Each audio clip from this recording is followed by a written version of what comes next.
Self-defense at 80. Okay, you can be a tough old bird. You can be a tough old guy. I mean, because self-defense is 95%, 97% up here. So whether you're 20 or 30 or 50 or 70 or 80, self-defense is up here. Now, if I told you that there was a loaded gun and a 5-year-old kid picked it up and he shot Bruce Lee would be down. Muhammad Ali, no matter who the person is, Dwayne Johnson, no matter how big or tough somebody seems to be, somebody with a gun can take them down. So is that a 5-year-old kid? Yeah, and it could be a 85-year-old, a 95-year-old person with a gun. So just not saying have a gun, but I am saying know what the power is of a weapon.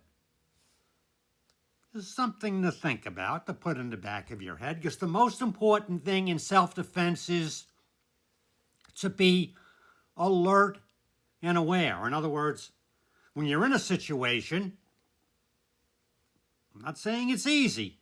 I'm saying if there is a situation, you want to be breathing, box breathing. 3 in, hold for 3, breathe out for 3. Okay? Relax so you can assess the situation.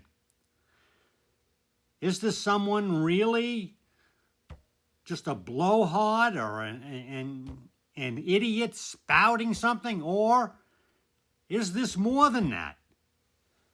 You have to know the difference. And the main thing is to know, is there an escape route? Because self-defense is really getting out of the situation where you can assess what your options are. If you can get away from the situation, then you can call other people to help you. The police, the neighbors, your son, whatever. I mean, get out of the situation immediately, and then your options increase. Now, in the meantime, so you're in a situation and, this doesn't look right, this doesn't feel right. Okay, so trust your instincts. If it doesn't feel right, get the hell out of there, okay? If your nephew wants to drive you home and he's shit-faced, that's self-defense. Not getting in the car with that person, taking a taxi, an Uber, or calling somebody else. That is self-defense. If you're in a crowded situation, you're looking for the exits. I want you to practice that. Whenever you're in a room, you're thinking, how the hell am I going to get out? Now, in the beginning, this takes some training to do, because you got to go in, you got to think, okay, there's the window, blah, blah, blah, blah, blah. After a while, it becomes instinctive. In other words, you go into a room and you're automatically thinking about, how do I get out? You're in the movies, you're looking, okay, where are the exits? Okay, if the shit hits the fan, how the F am I going to get out of here? Okay, so that is very important. Our next level would be, to either have a weapon, and we'll get into talking about whether that's a good idea or not, but also looking to see, are there any improvised weapons that I can use? Is there a chair that I can use, either to block this person or to hit them over the head with it? All right, what can I use as a weapon? Almost anything can be used as a weapon, including smashing someone's head into a wall or into the floor or, whatever. These are all improvised weapons. So, number one, you're getting in there and you're assessing the situation. Is this really a dangerous situation, or is this person just an a-hole blowing off steam, whatever, okay? And somebody jumps in, and, you say, well, this is, you can just tell this person is not advancing. They're not going to, so screw them, just be quiet. If you're going to apologize, that's, okay, I'm sorry, if I was at fault, I'm sorry. If you're at fault, I forgive you. I'm a fool, whatever. Say what you need to say. That's self-defense, especially for someone who's, advancing in age. Okay? I mean, can you smash them over the head with your cane?